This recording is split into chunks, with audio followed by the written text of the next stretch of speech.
I'm working on dying. I'm Aaron, and this happened to me in Bend, Oregon in June of 2020. I'm not someone who jumps to conclusions.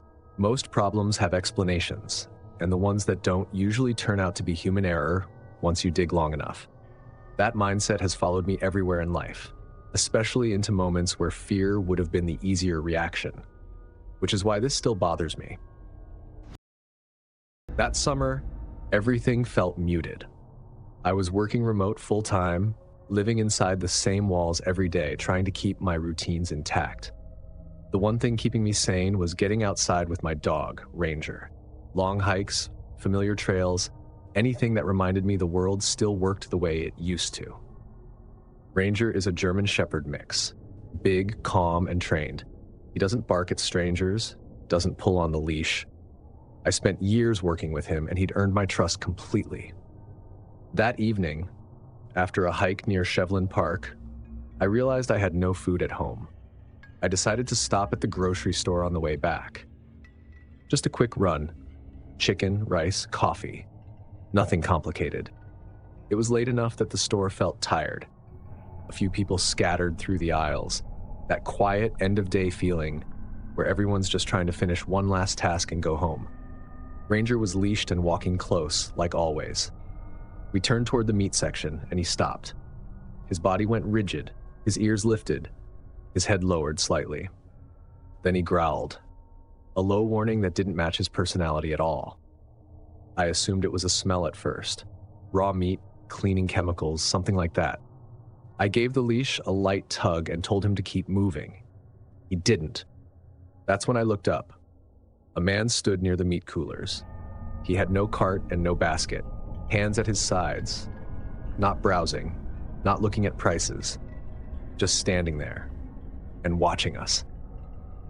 What stood out immediately wasn't his appearance. He looked completely normal. Hoodie, jeans, average build, the kind of guy you'd pass without remembering. What stood out was his stillness and the fact that he didn't react at all to a large dog growling at him. Most people would step back, laugh nervously, raise their hands. He didn't move. He just watched Ranger like he was curious how far the situation would go. I didn't like that. I shifted direction, guiding Ranger toward the next aisle, telling myself I was resetting the moment. Ranger followed, but his tension didn't ease. His head kept turning, tracking the man even after we'd moved away. I grabbed a bag of frozen vegetables with one hand, pretending to shop. My other hand stayed tight on the leash. Then I heard footsteps behind us, approaching. I looked over my shoulder, and the man was closer now, standing at the opening between aisles, still empty-handed, still watching. Ranger growled again, louder this time, angling his body between me and the man. The guy moved his head slightly, almost amused. "He knows," he said. I forced a laugh. "Sorry, he's usually not like this." The man's eyes stayed on Ranger. Smart dog. Then he walked. Not away. Past us. Close enough that Ranger pressed against my leg, blocking. The leash went taut. The growl deepened, sharper now. The man brushed by like the aisle was narrow, even though it wasn't. He didn't slow, didn't look at the shelves, didn't pretend to shop. He just passed us and kept going. The second he turned the corner and disappeared, Ranger relaxed instantly, like a switch had been flipped. That unsettled me more than anything else. I decided I didn't need groceries anymore. I headed straight for the front. I didn't see the man again inside the store. At self-checkout, I paid for the frozen vegetables and a bottle of water, just the things I was already holding. Outside, the air was warm. The parking lot felt normal. Ranger walked calmly again. I told myself it was nothing, just a weird interaction. People are strange. Then I heard a cart rattle. I looked toward the cart corral. The man was standing there, hoodie on, hands down, watching the store entrance. Ranger stopped again. This time he didn't growl. He leaned into me, protective. I didn't stare. I didn't confront him. I walked to my car, got Ranger inside, locked the doors, and sat there for a moment before starting the engine. Driving home, I tried to reason it out. Maybe the guy was messing with people. Maybe he was waiting for someone. Maybe I was projecting tension onto a normal situation. But one detail wouldn't let go. I never saw him shop. No basket. No items. No purpose. He stood. He waited. And the only time he moved was when he chose to move toward us. I still trust logic. I still look for explanations. But now, when Ranger reacts to someone, when his body stiffens and his attention locks, I listen. Because whatever that man was doing in that store, my dog understood it long before I did. And I don't think he was there to buy anything.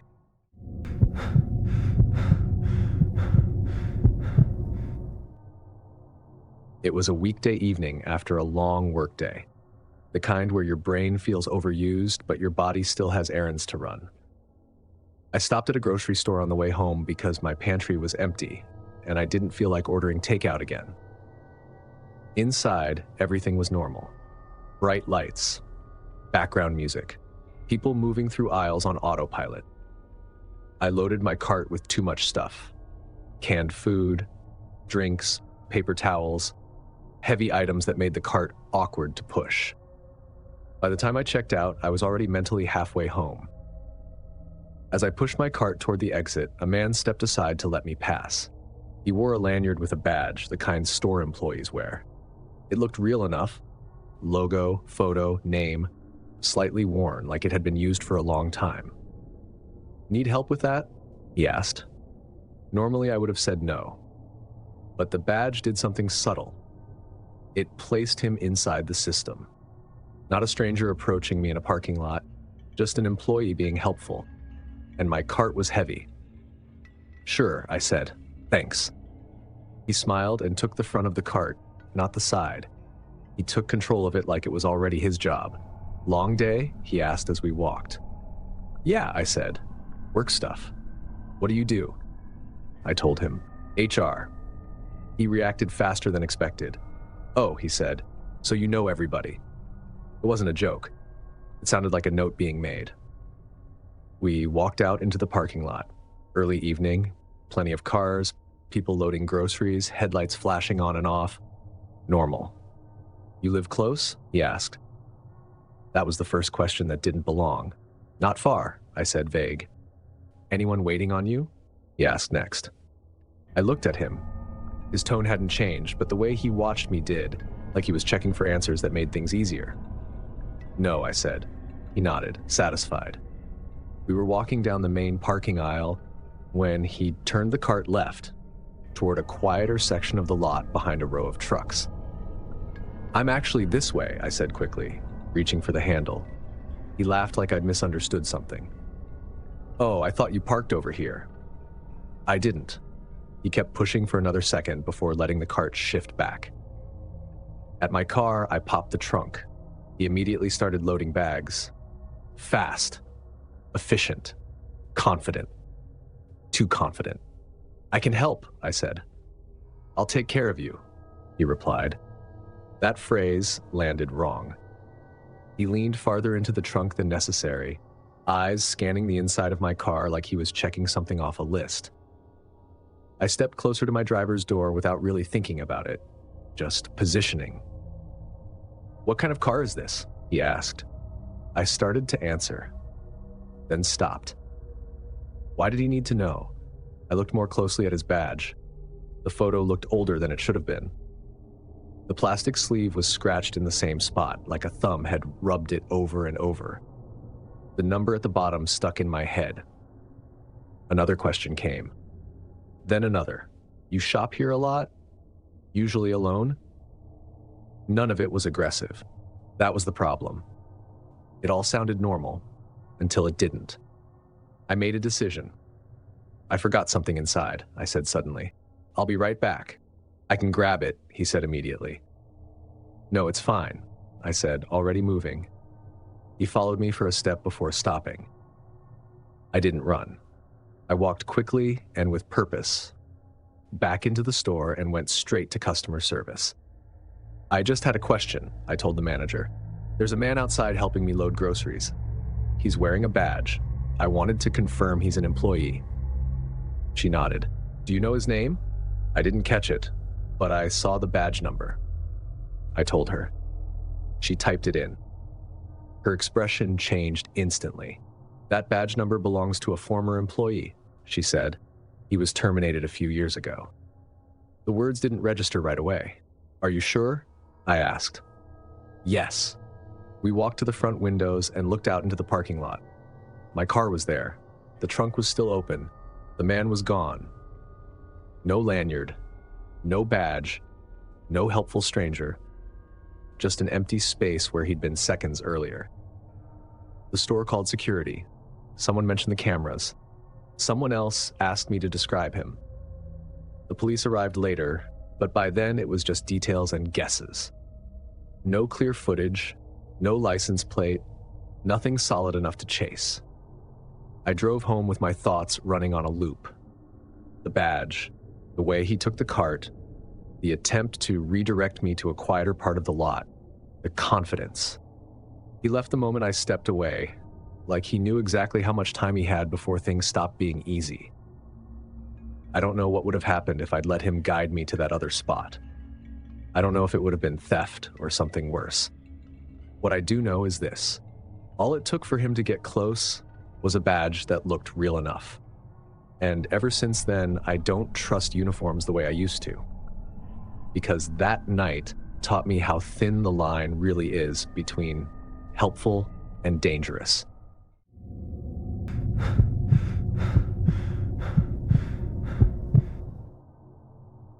My name is Nora, and I was in my second year of grad school, which meant my life felt like a loop of deadlines, half-read articles, and meals I ate standing up.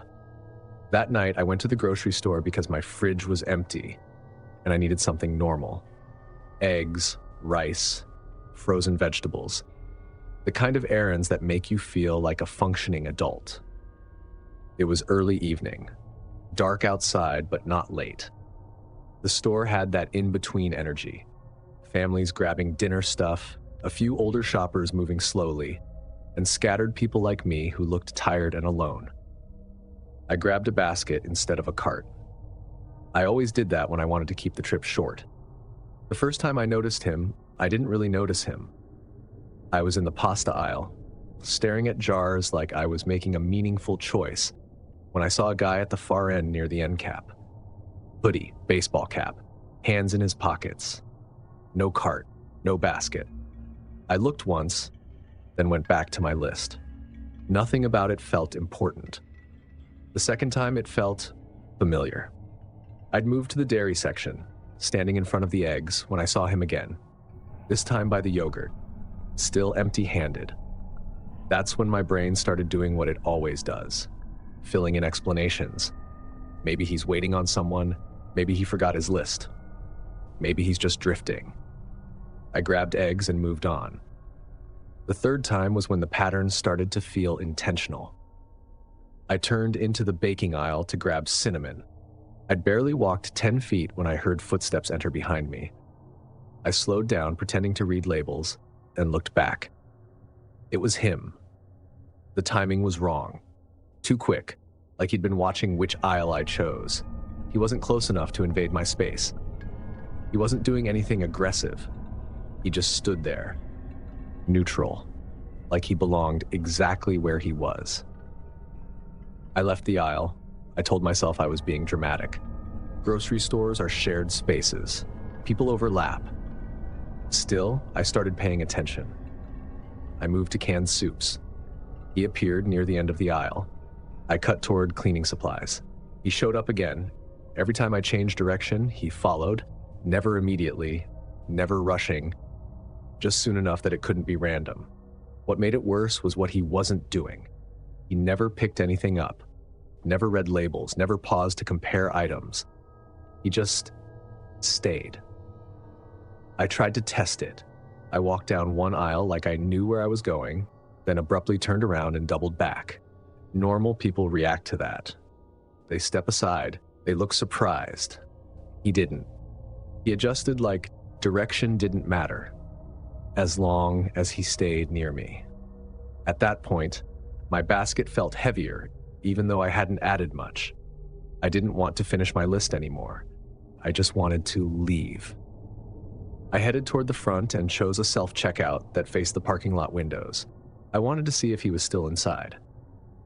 I scanned my items quickly. Eggs, soup, cinnamon.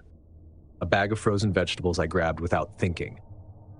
I looked up again and again. I didn't see him. Relief hit so fast it felt embarrassing. Like I'd scared myself over nothing. I paid, grabbed my bag, and walked out. The air outside was sharp with early fall cold. Parking lot lights glowed against the dark sky. I walked toward my car and pressed the unlock button. My headlights blinked. That's when I saw him. He was already outside. Not walking out behind me. Not carrying groceries. Just standing near the row where my car was parked like he'd been there waiting. He wasn't leaning on anything, wasn't on his phone. Just standing, watching me. I stopped walking. I didn't run. I didn't turn around dramatically. I slowed, like I'd forgotten something, keys tight in my hand. He didn't move toward me. That was the worst part. If he'd approached, I could justify yelling or running. But he stayed exactly where he was, calm, patient, holding the moment right on the edge where nothing had technically happened. That's when it hit me. This was intentional. He was keeping it deniable. I turned around and walked back into the store. Inside, the lights felt too bright. Music played like nothing was wrong. People checked out groceries, completely unaware. I went straight to customer service. "Can someone walk me to my car?" I asked. The woman didn't question it. She waved over a tall employee with a badge and we walked out together. I scanned the parking lot the entire time. He was gone. I got into my car, locked the doors, and sat there shaking. Angry at myself for it, even though I didn't know what else I was supposed to feel. I drove home carefully, checking my mirrors more than the road. Nothing followed me. Later, when I tried to explain why I stopped grocery shopping at night, I struggled. Because nothing happened. No threats, no words, no moment I could point to and say, that's when it crossed the line. But I changed anyway. I parked under lights. I shopped earlier. I stopped giving strangers the benefit of the doubt just because they hadn't done anything yet. Because the scariest part wasn't that he followed me. It was how easy it was for him to stay just barely on the right side of normal. Like the real step was saved for when no one else was around.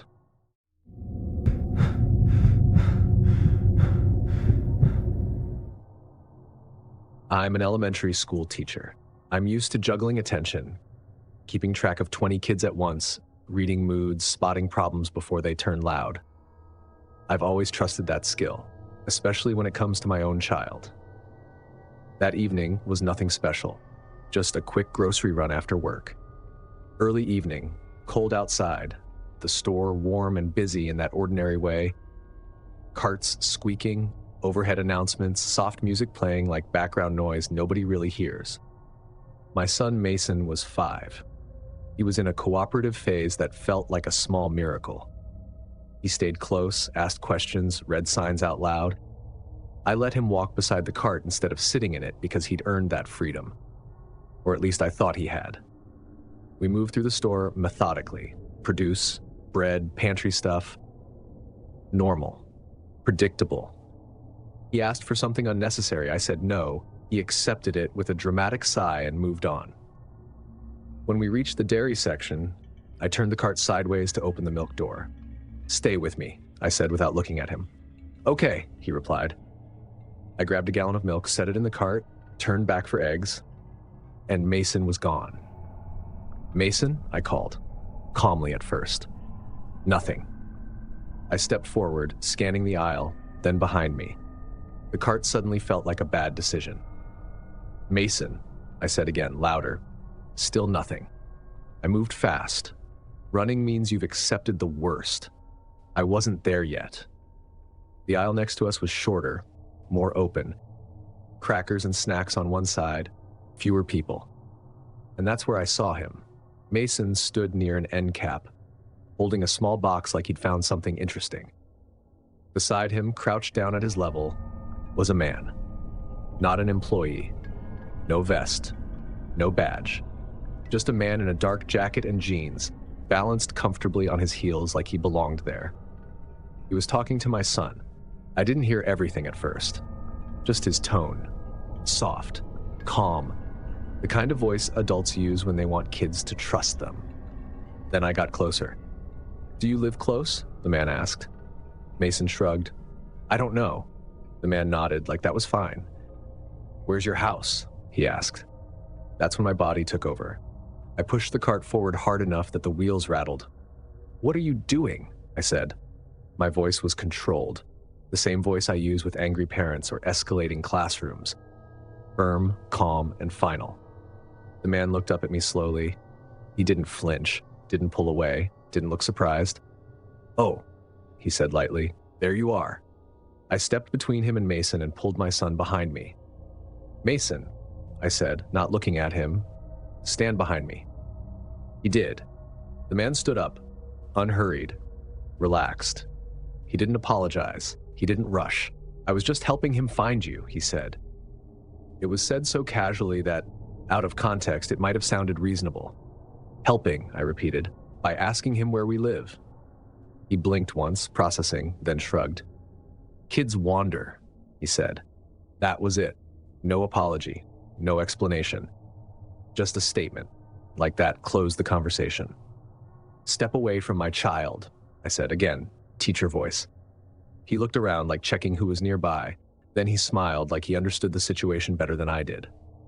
"All right," he said, and he walked away. I watched him disappear down the aisle, my eyes locked on his back until he turned the corner. Only then did my hands start to feel tight. My jaw ached like I'd been clenching it without realizing. "Mom," Mason said quietly. I crouched in front of him immediately, checking him like he'd been hurt. "Are you okay?" I asked. He nodded. "Did he touch you?" I asked. "No," he said. "He just talked." "What did he say?" I asked.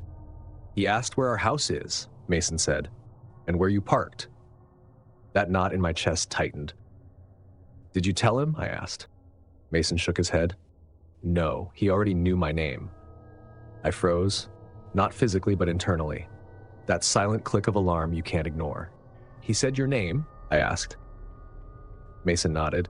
He said, "Mason, where's your mom?" My mind raced through every possibility. Maybe he overheard me. Maybe I said it louder than I remembered. Maybe Mason's name was on his jacket. But I didn't remember saying his name. I remembered saying, "Stay with me." I took Mason's hand and didn't let go again.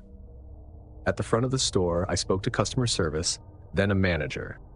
I kept my voice calm, but I didn't soften it. I described the man. I explained what he asked. Security did a sweep. He was gone. The police came later. They took a report, but there was nothing concrete. No threats, no touching, just questions. That night, after Mason was asleep, I replayed everything. The man's posture, his voice, the way he left like he'd done nothing wrong. The part that stayed with me wasn't the questions. It was the confidence. He didn't act like someone who'd crossed a line. He acted like someone who thought he was allowed to stand there. I still take my son grocery shopping. I still believe most people are just people. But I don't let him wander anymore. Not even one aisle. And I still don't know how that man knew my son's name. That's the part that never settled.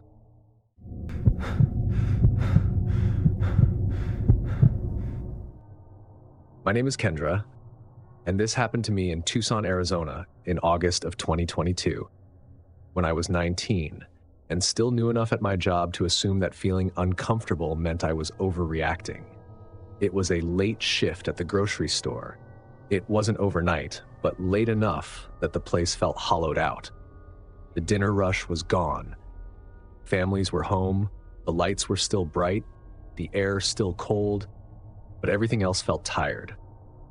I was working a middle register where you can see down a few aisles if you look up at the right angle.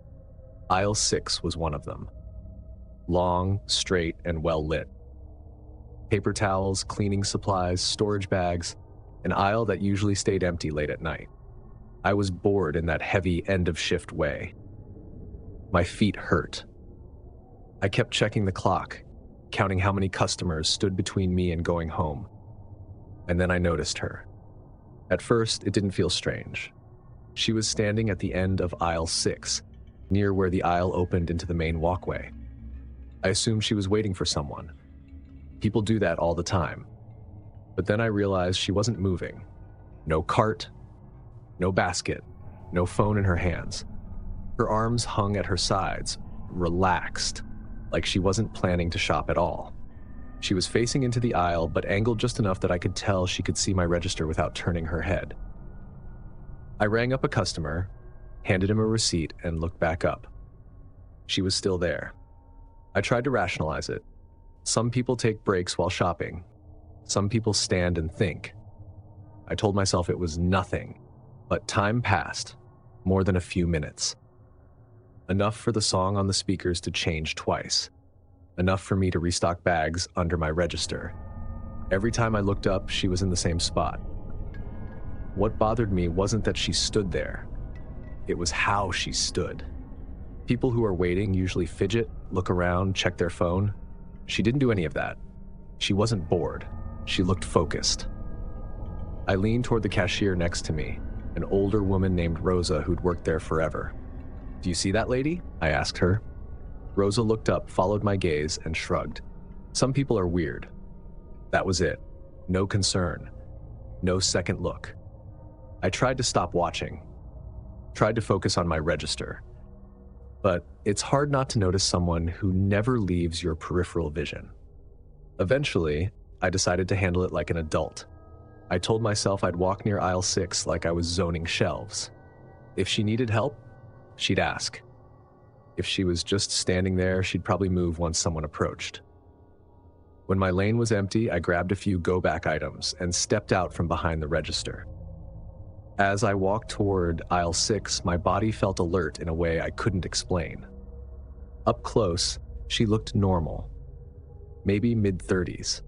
Dark hair pulled back, plain clothes. Nothing about her screamed danger. She wasn't looking at products. She was staring down the aisle, like she was listening for something. I stopped at the end cap and pretended to straighten paper towels. My hands felt clumsy. She didn't step away, didn't give me space.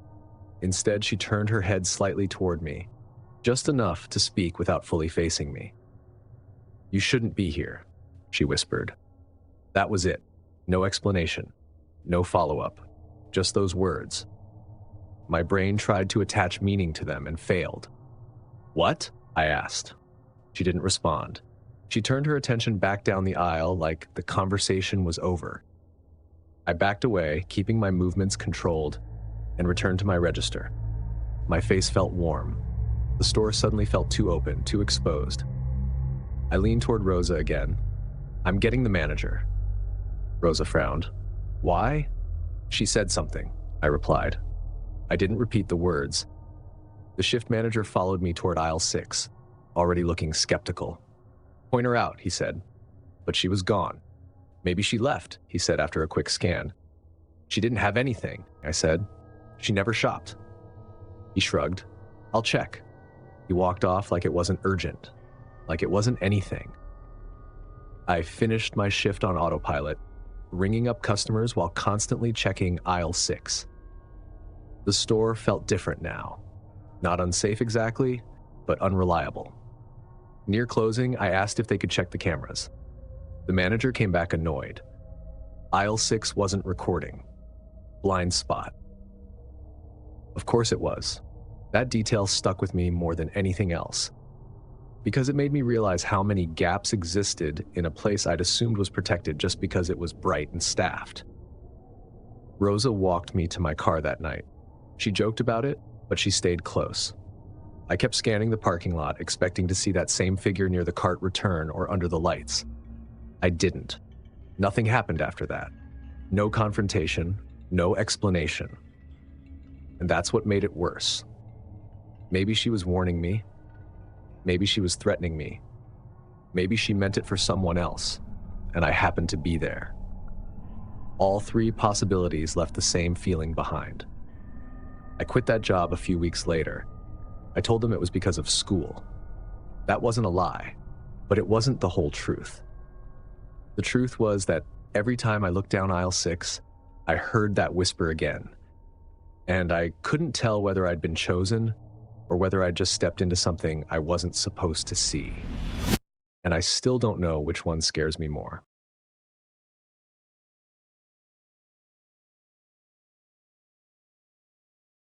Working as a cashier at the local supermarket, you get to know the regulars, exchange small talk with strangers, and sometimes laugh with coworkers during the slow shifts. It was simple work, and for the most part, uneventful. That's probably why I liked it. Nothing too out of the ordinary ever happened. I never thought I'd dread going into work at a place as ordinary as a supermarket. But after what happened, every shift started to feel like a countdown to the next unsettling encounter. It started like any other day. I just clocked in for the afternoon shift. The sun still shining through the big front windows of the store.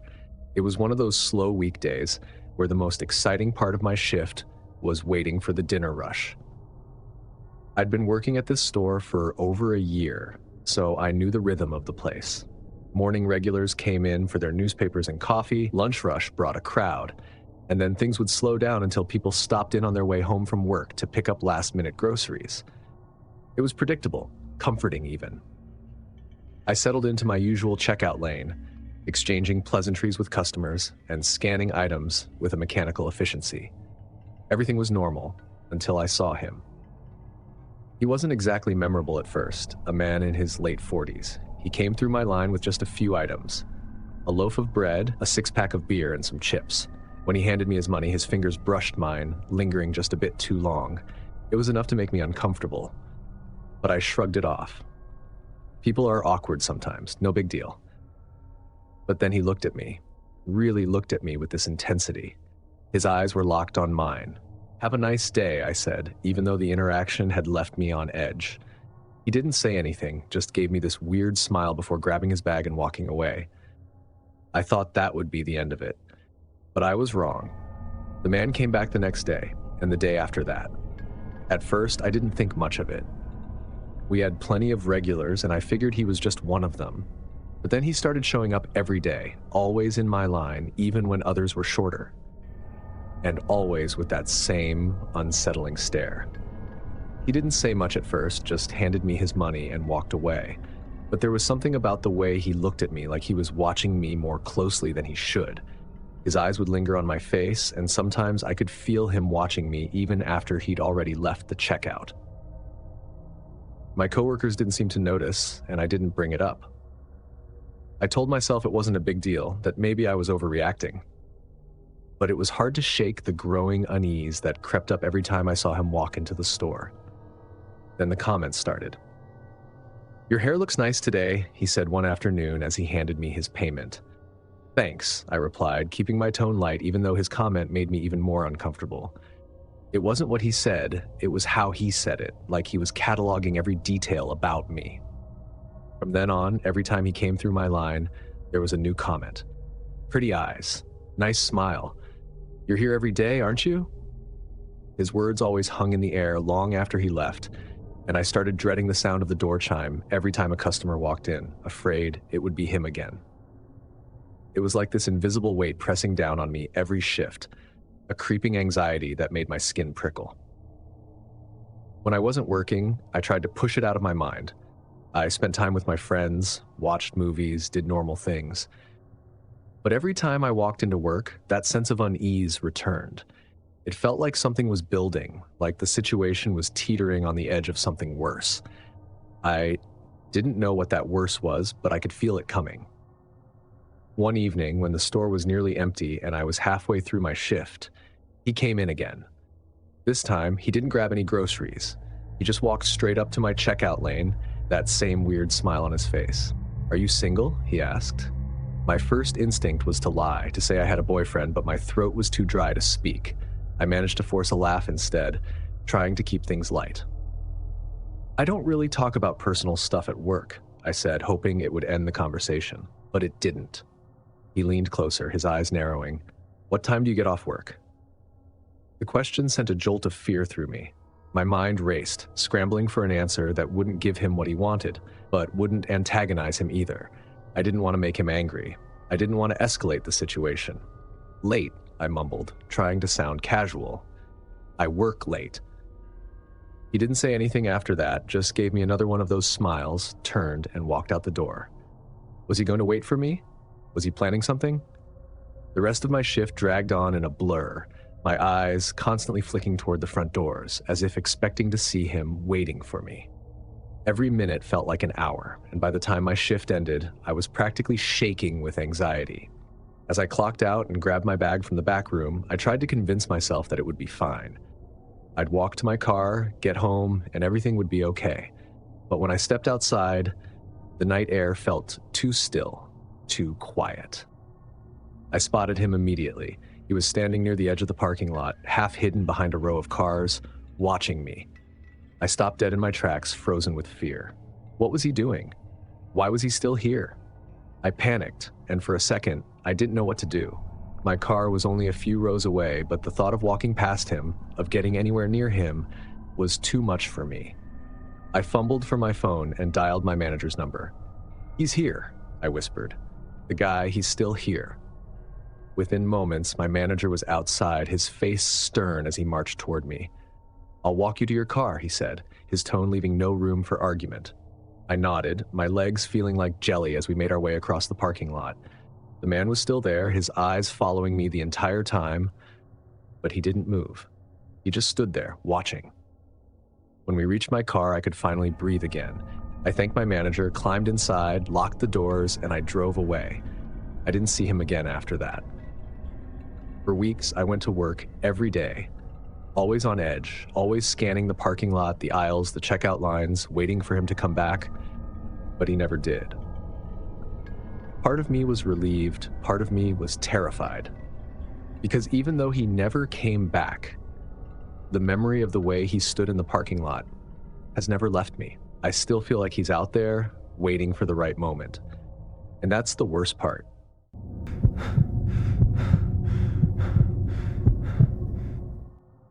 I never thought a simple conversation could end like this. In fact, I've always been the kind of person who enjoys striking up small talk with strangers, whether it's in line at the bank, waiting for coffee, or grocery shopping.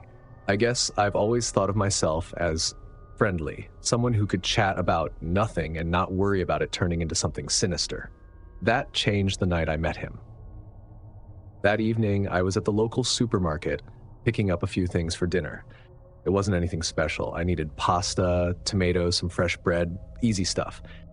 The store was pretty quiet by that time, mostly just a few people browsing the aisles. I had no idea that I wouldn't be able to shake the encounter that would follow me home. The supermarket was one of those mid-sized chains, with aisles that always seemed too narrow. You know the kind, where every footstep echoes a little too loudly. I grabbed a basket and wandered through the produce section, picking out a few tomatoes, a cucumber, and some lettuce. I liked these late-night grocery trips because they were calming, almost meditative. As I made my way toward the bread aisle, I noticed him. An older man, maybe in his early 70s. He had the kind of face that made it hard to guess his age, lined with wrinkles, but his eyes were sharp, too sharp for someone who looked so weathered. I caught his eye as I passed, giving him a polite nod. I grabbed a loaf of sourdough and tossed it into my basket. I wasn't one to overthink things. I continued my shopping, moving to the pasta aisle next. As I stood there debating between two different brands of spaghetti, I heard a soft chuckle behind me. I turned and saw him again. The same man from the bread aisle. He was standing just a few feet away, his cart empty, his eyes fixed on me, and with a frozen smile plastered across his face. "Pasta, huh?" he said, his voice raspy. "Good choice." I forced a polite smile, though my heart had started to race. "Yeah," I replied, "easy dinner." He nodded, that strange smile never faltering, his eyes still locked on mine. It was like he wasn't just making small talk, like he was trying to latch onto something deeper. His gaze felt invasive, like he was looking past my eyes and into my mind, reading every thought I tried to hide. "Do you cook a lot?" he asked, taking a slow step toward me. Sometimes, I muttered, quickly grabbing the pasta and tossing it into my basket. I didn't want to seem rude, but I was suddenly very aware of how empty the aisle was, how isolated I felt. "Well, I'm sure you're a great cook," he said. "You seem like someone who knows what they're doing." That comment made me pause. There was something about the way he said it, like he knew me, like he'd been watching me for a long time. I looked down at my watch, pretending I was in a hurry, hoping it would give me an excuse to leave. "Well, I should finish up," I said quickly, offering him a strained smile before turning my back to him. I moved to the next aisle, still feeling tense. I told myself I was being silly, that it was just an old man trying to make conversation. But there was something about his presence that set my nerves on edge. I grabbed the rest of the things I needed as quickly as possible, but he was nowhere to be found, and for a brief moment, I let out a sigh of relief. I headed toward the checkout lanes, my basket full and my mind focused on getting home. The store felt emptier than before, the aisles stretching out like long, narrow corridors of silence.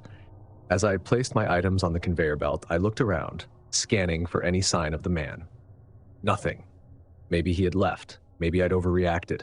The cashier rang up my items, and I paid without any more thoughts of the old man. I was just being paranoid, I told myself. The weird feeling in my gut was nothing more than an overactive imagination.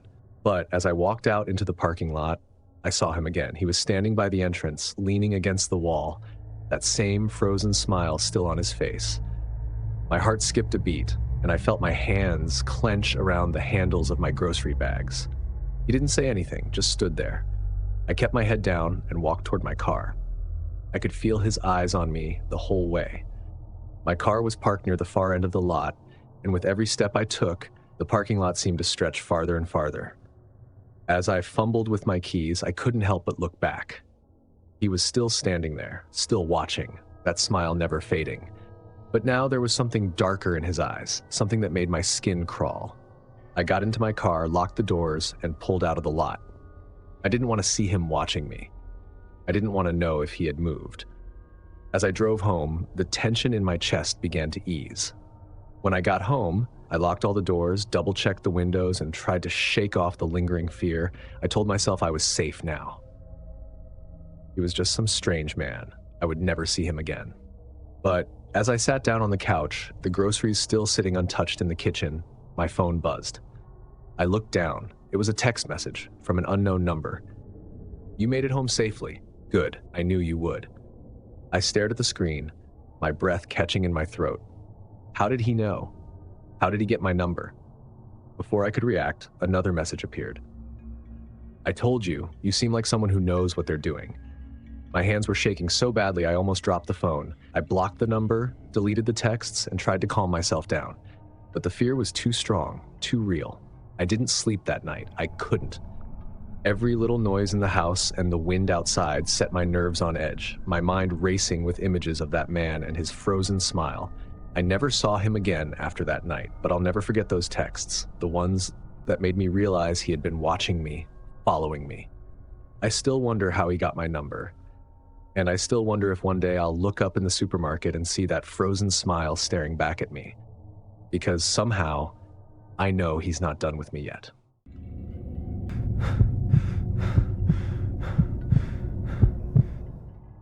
I've always been the kind of person who prefers shopping late at night.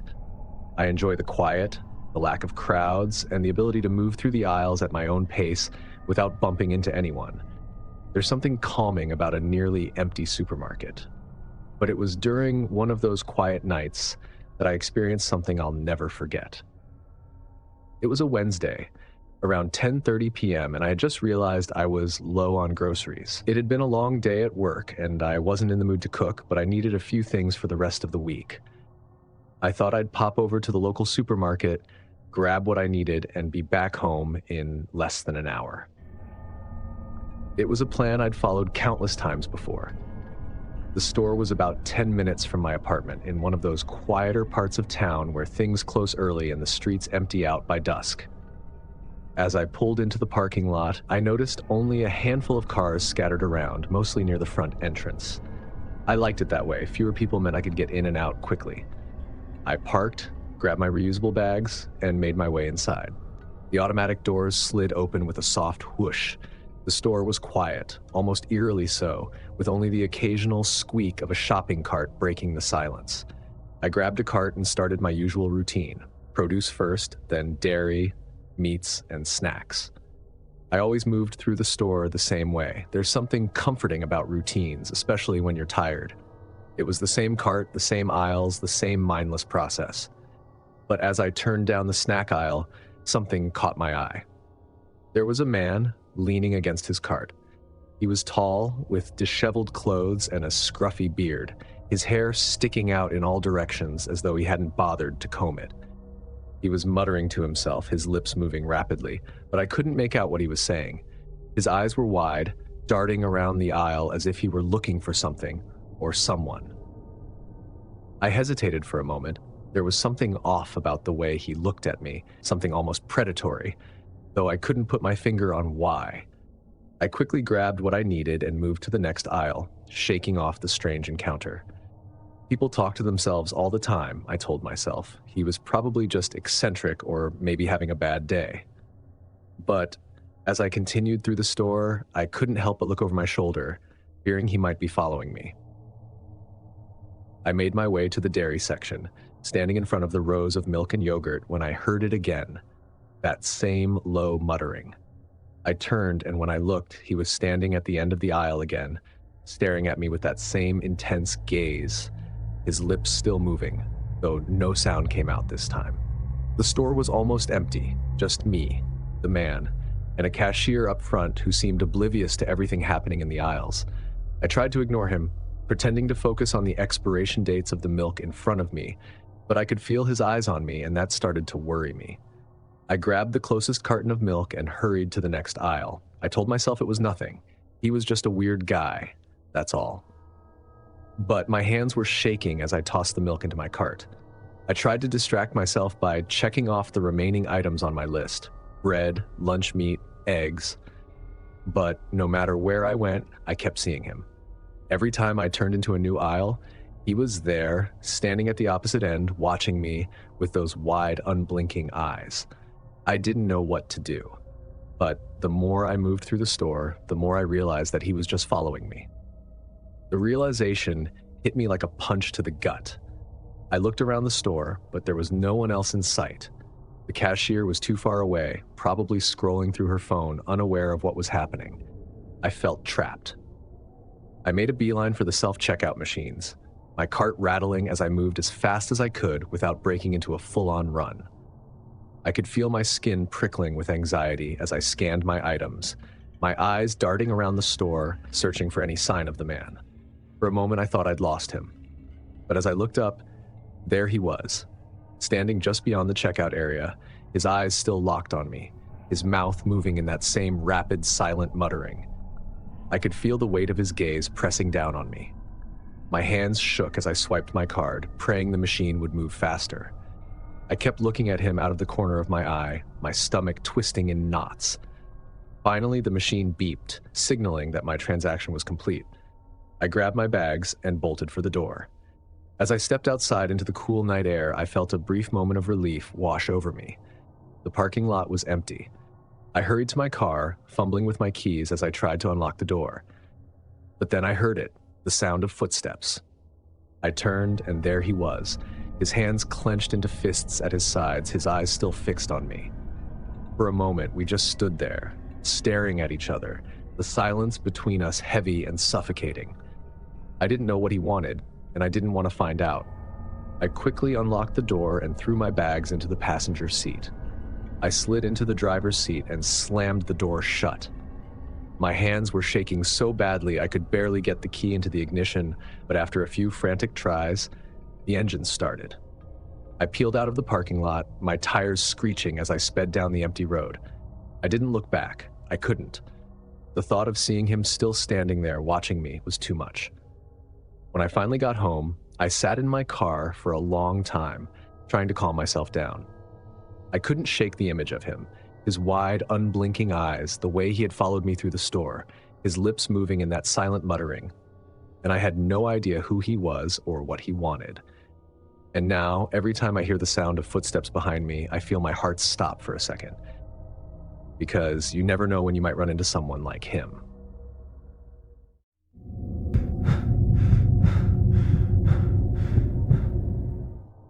I always saw grocery shopping as just another routine task.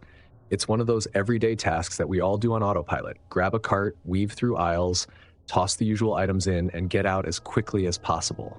Nothing about it ever struck me as dangerous or unsettling. In fact, I kind of enjoyed the mindless routine of it. At least, I used to. Now, every time I step into a store, I get this sinking sensation, like there's something lurking just beyond my line of sight. Because that's where it started, just an ordinary trip to the supermarket. It was a Saturday afternoon, and I had just finished my shift at work. I figured I'd swing by the grocery store on my way home, grab some things for dinner, maybe a bottle of wine to relax with later. The store was one of those big chains, clean, well-lit, usually crowded with families. Nothing unusual.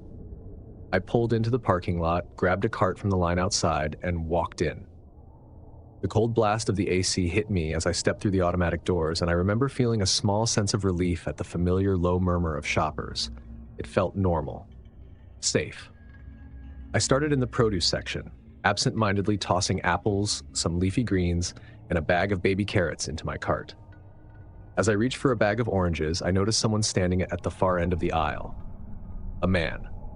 Late 30s, maybe early 40s, wearing a dark jacket that seemed a little out of place for the warm weather outside.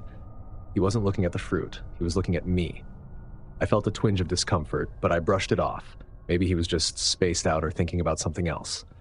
I moved on to the next aisle, mentally checking things off my shopping list as I went. About 10 minutes later, I found myself in the snack aisle, grabbing a bag of chips, when I noticed him again. The same man. He was standing at the end of the aisle, his cart empty, watching me. He wasn't pretending to browse or looking at anything else. He was just there. I thought it was a bit odd, but I tried to ignore it. People cross paths in grocery stores all the time. It's not unusual to see the same person more than once. But something about the way he stood there, motionless, silent, set off alarm bells in my head. I pushed my cart down the aisle, trying not to let my imagination run wild. Maybe he just happened to need something from the same section. Maybe he wasn't paying attention to me at all. But even as I turned the corner into the next aisle, there was an odd vibe in the air that I couldn't ignore. I moved quickly through the store, grabbing the last few things I needed as fast as I could. I wasn't in the mood to linger anymore. The cozy familiarity of the store had started to feel suffocating. I felt like I was being watched. By the time I reached the dairy section, my cart was nearly full and I was ready to check out. That's when I saw him again. He was standing at the far end of the aisle, just staring at me. This time I couldn't brush it off. He wasn't browsing, wasn't shopping. His cart was still empty. I tried to make sense of it, tried to tell myself it was all in my head, but every time I moved, he moved. Every time I turned a corner, he was there. He never got close, just close enough to make his presence known, close enough to make me feel like I couldn't breathe. I felt stupid. This was a public place, full of people. Nothing bad could happen here, right? It's a grocery store. You're safe in a grocery store. I tried to calm myself down, yet whenever I looked around, I noticed him in the distance. His expression never changed, just the same, cold stare. It was the way he looked at me, like I wasn't even a person, just something to watch, something to follow. I looked around at the other shoppers, hoping someone would notice, would see what was happening and step in. But no one paid any attention.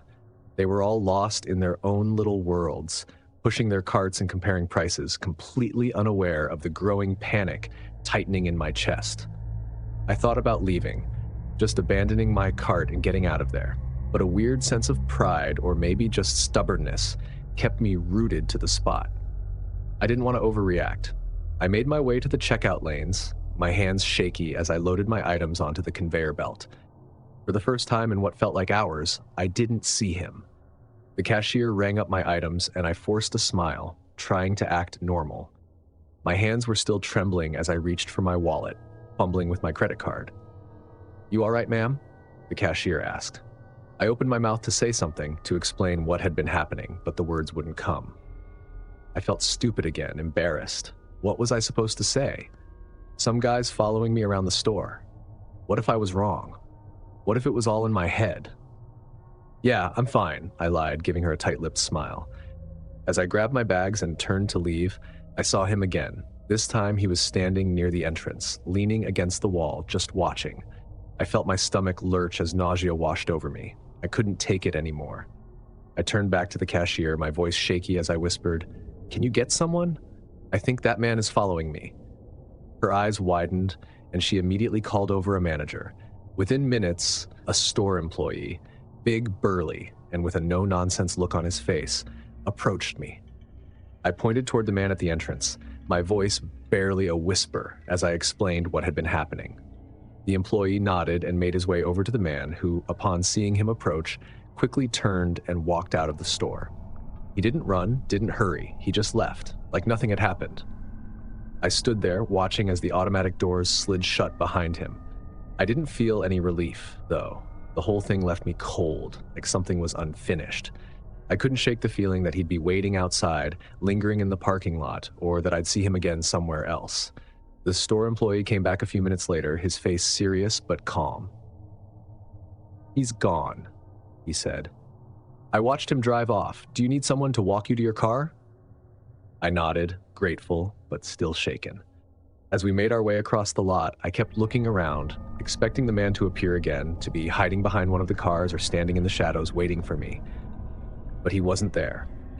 I drove home that night, every muscle in my body tense. I couldn't stop checking my rearview mirror, convinced that I'd see his car trailing behind me, following me home. But there was nothing. No one. I never saw him again, but the memory of that day still haunts me. I think about it every time I walk into a store, every time I feel a pair of eyes on me when I'm in public. Maybe he was just some creep looking to make someone uncomfortable, or maybe it was something worse. I'll never know. To this day, the mundane task of grocery shopping feels loaded with tension. I don't linger in the aisles anymore. I don't wander the store casually like I used to. I move quickly, keeping my head down, my eyes scanning for anything or anyone that feels off. Because I've learned that even in the most ordinary places, you're never really safe.